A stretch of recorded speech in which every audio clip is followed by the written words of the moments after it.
Hello friends, simple and sizzling রেসিপিজের আরেকটি পর্বে আপনাদের সকলকে ওয়েলকাম জানাচ্ছি। আজকে রান্নাবান্নার একটা বেসিক ভিডিও নিয়ে এসেছি আপনাদের জন্য, যেটা আশা করছি আপনাদের খুবই কাজে আসবে। ঘরেই কিভাবে নরম মোলায়েম পনির তৈরি করা যায়।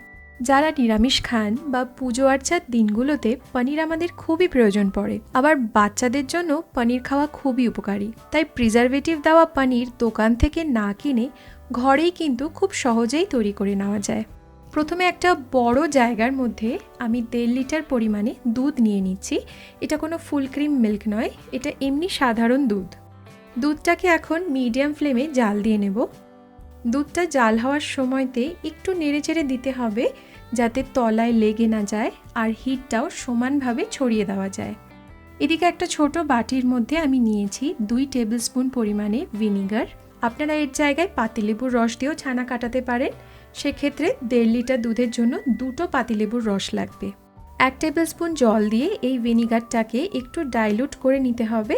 আপনারা যদি পাতিলেবুর রস ব্যবহার করেন সেক্ষেত্রেও কিন্তু জল মিশিয়ে নেবেন। কখনোই খুব কনসেন্ট্রেটেড অ্যাসিডিক মাধ্যম দিয়ে ছানা কাটাবেন না, তাহলে পনিরটা আমাদের খুব হার্ড হয়ে যাবে। এদিকে দুধটা 2 বার আমি ফুটিয়ে নিয়েছি।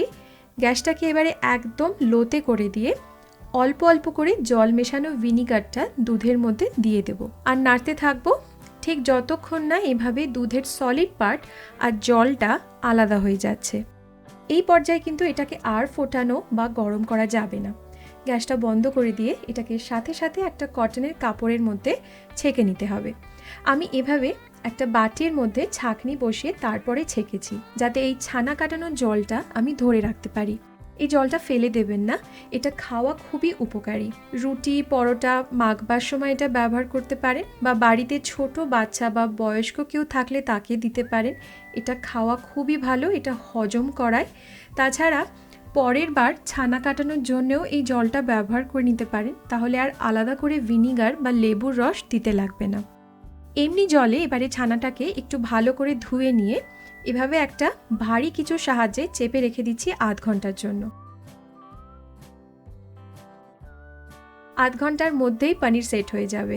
এবারে এটাকে কেটে কেটে রান্নার সাথে সাথে ব্যবহার করতে পারেন, বা চাইলে ফ্রিজে রেখে স্টোর করেও রাখতে পারেন।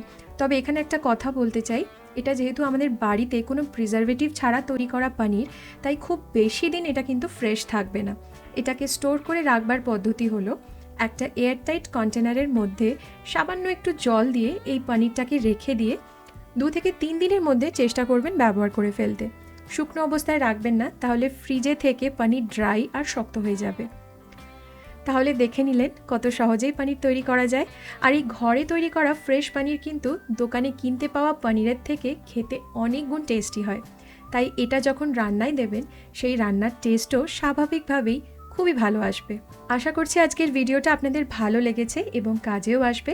কমেন্ট করে জানাবেন কেমন লাগলো, আর আমার চ্যানেল সাবস্ক্রাইব করতে ভুলবেন না। ভিডিওটাকে একটা লাইক দেবেন। আমি আবার হাজির হব আরেকটি রেসিপি নিয়ে নেক্সট পর্বে। দেখতে থাকুন সিম্পল অ্যান্ড সিজলিং রেসিপিস। সবাই খুব ভালো থাকবেন। বাই।